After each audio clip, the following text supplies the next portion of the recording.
Hello everyone, how are you doing today? I'm doing fine myself. This video sorry, I'm a little sick.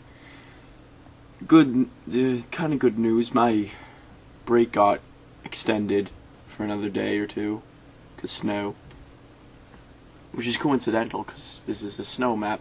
Let me just explain. This is Tribes Ascend. You've probably heard of this game once or twice or played it yourself. It's very fun. I got into it yesterday, and it's a lot about just like doing awesome things.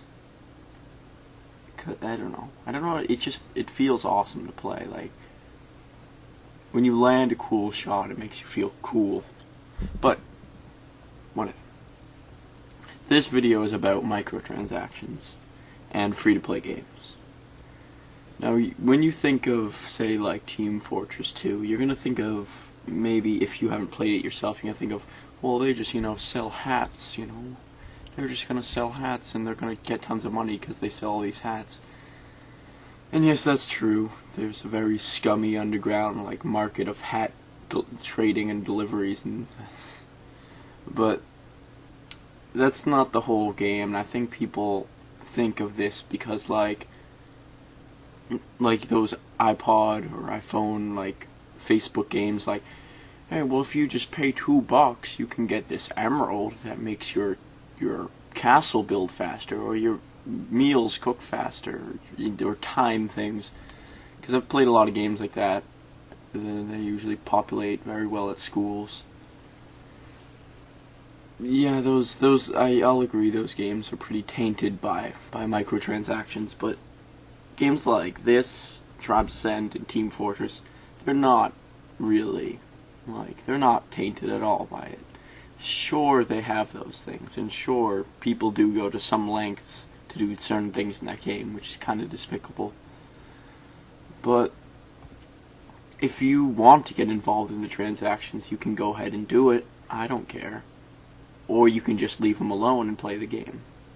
Which is usually, well, I started off, like, getting into the hat stuff because it's kind of irresistible at first. It's very alluring with those fancy hats, but I'm sorry, I just want to watch the gameplay. It looks so. I just like the look of this game. I'm surprised I didn't play it earlier, but yeah, it's still. I forget what I was going with. Okay, I'm just gonna look away from the gameplay. Here, just let me cover it in my hand.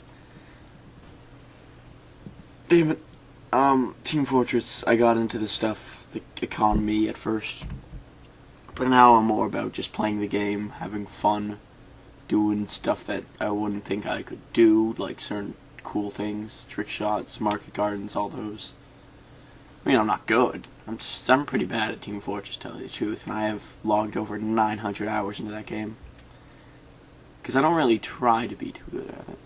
And if I do, I'm just horrible, I don't know. But, yeah, if you want, it doesn't really get tainted by microtransactions unless you kind of make it yourself, for most games. But with free-to-play games, you can't really ask for much. They're free-to-play. Now, would you rather have had Team Fortress for like $30 or $20 or $10? I don't think anyone wants that. And again, unless you just don't like all like the noobs and stuff going on. That's not really my preferring stuff though. But this video is about to wrap up, so I'm just gonna say the microtransactions are there. Use them if you want. If you don't, just ignore them. And yeah. Good night, everybody.